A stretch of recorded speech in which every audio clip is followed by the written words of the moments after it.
All right, take 3. Because I evidently don't know how to introduce this vehicle. It's a 2018 Hyundai Sonata. It's a 2.4 engine. I don't know what the hell I'm working on. It came in with the P1326, so the knock sensor code. If anybody knows about these Hyundais, anytime you get a knock sensor code, it could be the knock sensor, but for 2018, why would it be a knock sensor? This is crazy. So we're gonna look at the knock sensor, see if it's changing in value, see if it's responding, because currently right now the check engine light is flashing, it's in the limp home mode, and at 1326 is present. I swear that's the code. Call me crazy. So you know what I'm gonna do with all the other ones. There's some technical service bulletins. I'm gonna try to leave that in the description. And you're supposed to go through a testing procedure with testing the bearing clearance, and if it fails to be within specification, replace it. I'm not a dealer. I'm not gonna be able to warranty this thing, but this vehicle should be covered under warranty if it does need a motor. So I'm gonna do my due diligence just to go through my preliminary assessment, because it could be a knock sensor, which I highly doubt. It's 2018, but likely I'm going to suspect it's the motor. First things first, I'm going to check the oil quality, and I did that off camera, but I'm going to show you. The oil looks old, but that's not going to prevent the car from running. I mean, it's not horrible. Let's get this light on. Yeah, it's not horrible. It's black, but I mean, there's oil in there, so hydro lubrication. Now, it's a possibility that they put oil in there after the fact. I don't know. I could find that information out later. But let me get my scan tool. We're gonna log into it real quick. I'm gonna try to make this a 15-minute video. Look at the PID data for the knock sensor. If we do a snap throttle and the values are changing, it's responding, I'm not gonna worry about it. I'm just gonna clear the code, and we're gonna go straight to the oil control valve and see if it has any type of metal shavings on the screen, because I can pull the oil filter all day. That's not gonna show anything because it gets changed every couple thousand miles. That oil control valve's been on here since the life of the car. So that's the first place I'm going. That's like a forever filter. So we're gonna pull that forever filter off shortly. Let me get my scan tool, log into this car, see what the knock sensor's doing, and go from there. We'll see what happens. So I want to show you, this car has 106,000 miles on it. 2018, 2.4 engine. I want to show you what it's doing before I do anything else. So let me log in here, start the car up. Check engine light's flashing. I'm gonna snap throttle. I got the throttle. It's not doing anything. Now this is the fail-safe mode that is programmed within the PCM, so to put it into a limp home mode. So if it detects any type of faulty conditions and like knock, that's why the knock sensor code is present. Because knock will indicate misfires from detonation or environmental conditions within the combustion chamber, or it could indicate low oil and rod issues. So it goes into this fail-safe mode to prevent further damage. Let's see what's in the control unit. Let me show you that code. I swear it's 1326. I might be wrong because it just rings. Like, as soon as I say 1326, it just rolls off my tongue.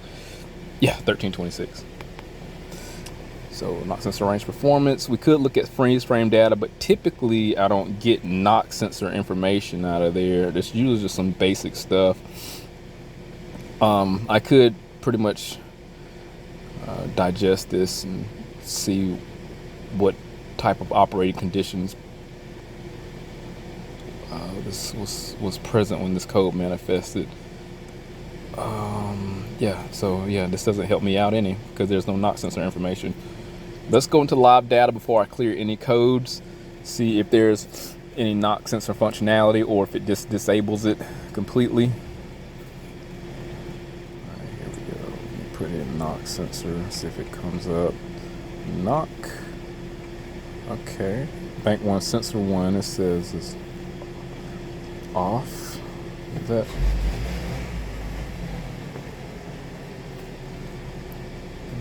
Adaption value, adaption. Okay, 1 sensor 1. Let's see if we got knock sensor signal of 6. Knock sensor signal of volt 1. I want to see.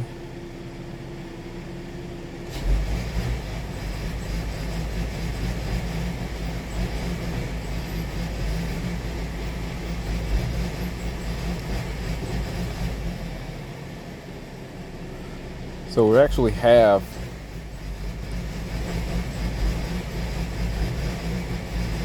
noise detection on the cylinders.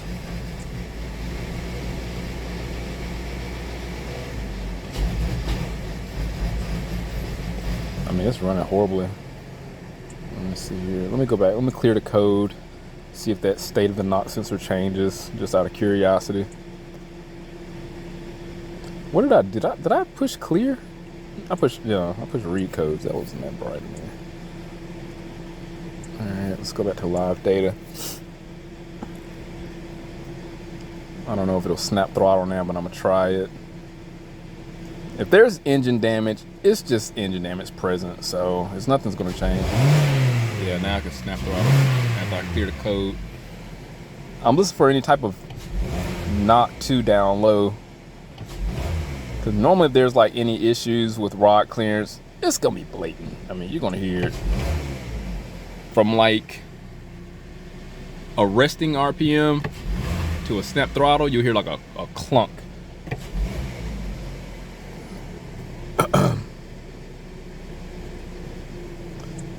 Another big indication is if when you drive the car. Oh, why did I press that? I did not need that. So that knock was off before. Not detected off. Okay. Probably wouldn't be a bad idea to drive it. Just out of curiosity. Okay. I mean, it's nothing really. It's just knock detection off, so it didn't detect any knock. I don't know. I was just kind of curious to see if it changed the state once I cleared the code. Just an observation.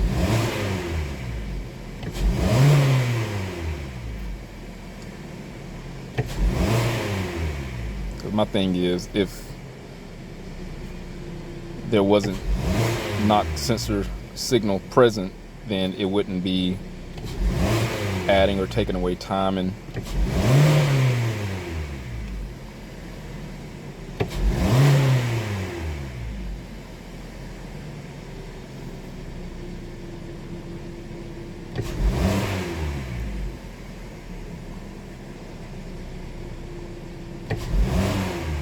car seems to be pretty sensitive, actually. Just like a misfire counter, it has a knock detection counter also, but it's for misfires. So it actually calculates any type of knock, counter to detect knock noise. So it actually has like a misfire counter for knock.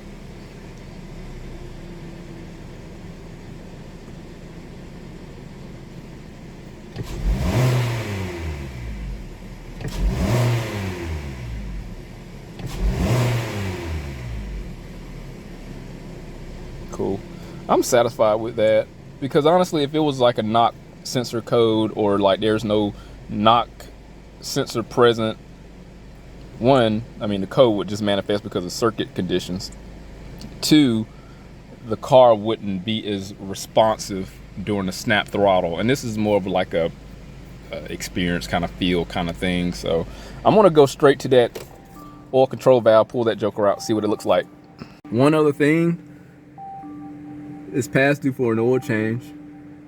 It's supposed to be changed at 103 and it's 106 right now.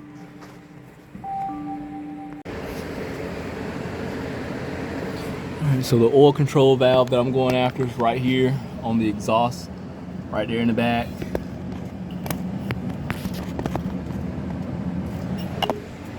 I'm gonna pull that one 10mm bolt out, pull it out. We'll disconnect the connector, pull that 10mm bolt out, and then pull that unit out. There's a lock on that. Here. Pull that out. I got the 10 out just that fast. It's almost out. There you go. Got it out. Now I gotta make a mess of oil.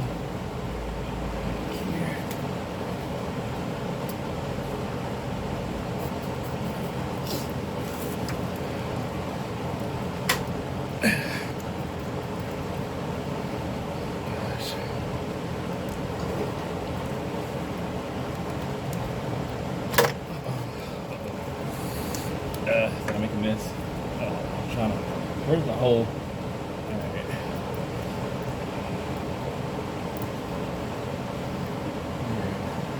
So, there's no metal shavings in the oil control valve.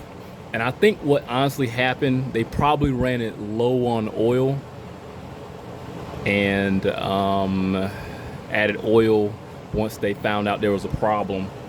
So I need to get a little bit more context information or context clues as to what happened. Because a lot of times people will do that. Car run low on oil, they'll add oil to it, and the problems will typically manifest because of low oil. Now, because the car is 3,000 miles out of 3,000 miles past due from the oil change, I'm definitely going to, change this oil. Recommend that we do it.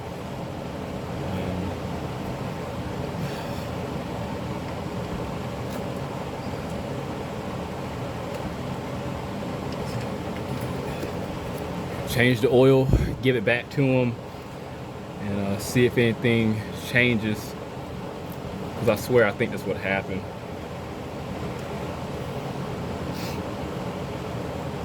And sometimes vehicles are just very sensitive to oil.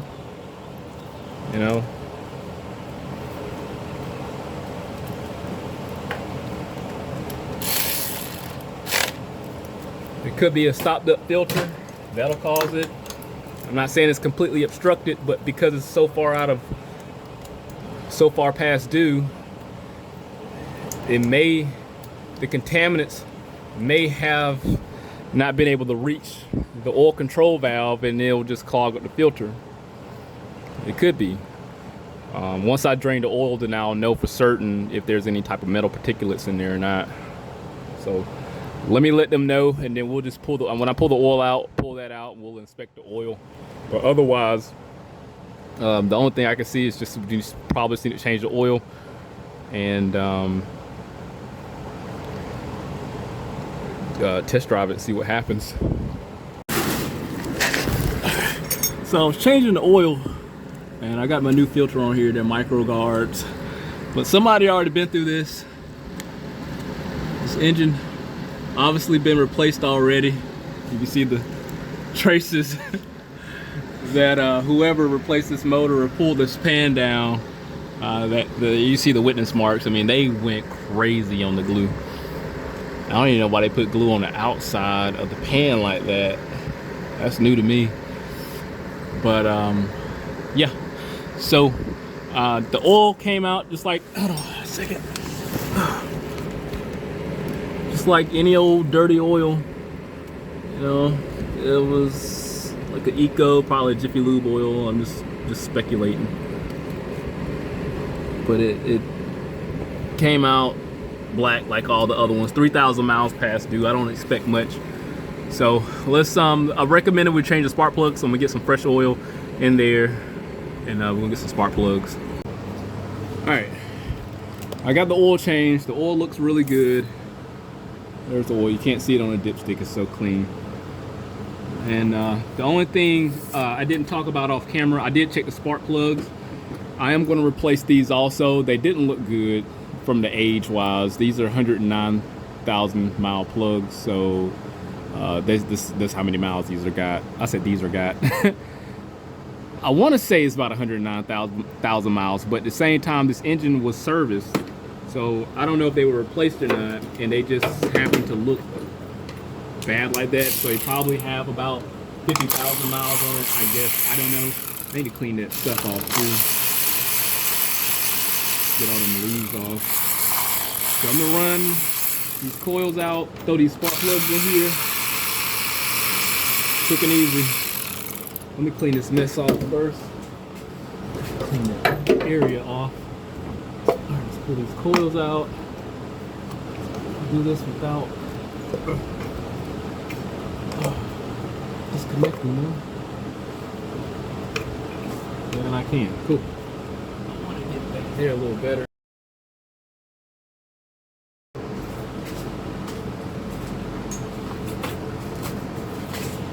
Pull cylinder 2 out. Get this plug out. Yeah. And if the plug doesn't look horrible at the tip, at the electrode, but they're just older, and I'd rather be safe than sorry. So this is 2, 3, 4. And again, it's the compression seeping through the spark plugs here, which is an indication of age. And then we got the tips, which look worn. So these definitely contribute to misfire.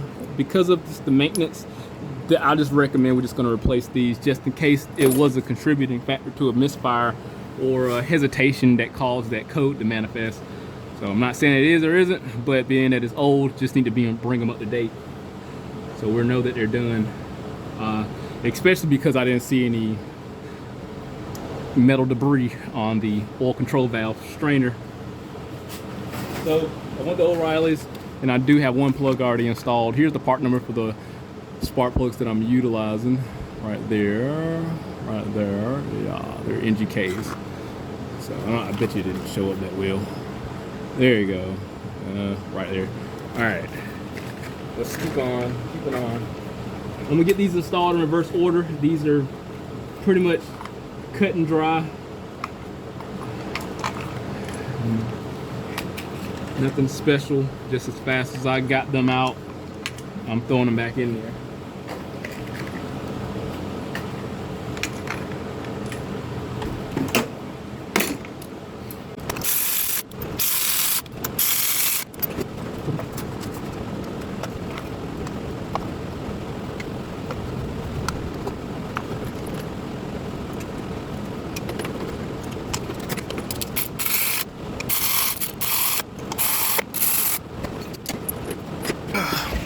I'm gonna show you how visually impaired I am. I didn't even read this thoroughly. This was when it was serviced. So date of service is 5/23. It's 6 is June 27th, I wanna say.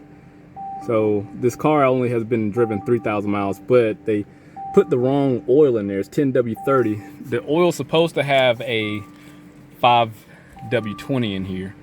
So I don't know if that had anything to do with it. They did put the wrong viscosity oil in here. And so yeah, I didn't look at that thoroughly. That was my fault. I'm visually lazy. All right, we're gonna do the first start up. Starts right on up. I'm gonna take it on a test drive real quick before I give it back, just like a 3-mile test drive, and we'll be back. So it's 106005. All right, we are back. We are back. And I'm gonna show you that we have no codes present. So I drove my 5 miles. So I went through my little normal loop, and we're gonna see if there's any codes present. This car drove great, so we're good. No knocking, no anything. And I gave it a little bit of I gave it a little bit of gas, and there was no problems. So I think we're good with the spark plugs and the oil change. And we'll just keep a check on that oil. Even though the oil level wasn't low, they did put the incorrect viscosity in there. I'm not sure if that had an effect on the functionalities of the VVT system, if it probably got, if it caused a delay in transitioning from anything and cause it have a hiccup. So they have oil viscosity for a reason. That's how they manufacture these cars. But for something with such tight clearances and putting something that thick in there, it could have had some problems. The spark plugs are bad, could have created misfires, but all the maintenance is brought up. Everything's proper now. So we should be good to go. So if anything definitely happens, I'll keep you in a loop and update the comment section. Probably make a video. I'm sorry, I keep saying comment section. Update the description section. But hit that link, subscribe to the channel, stay informed, how to reach my work. See you on the next one.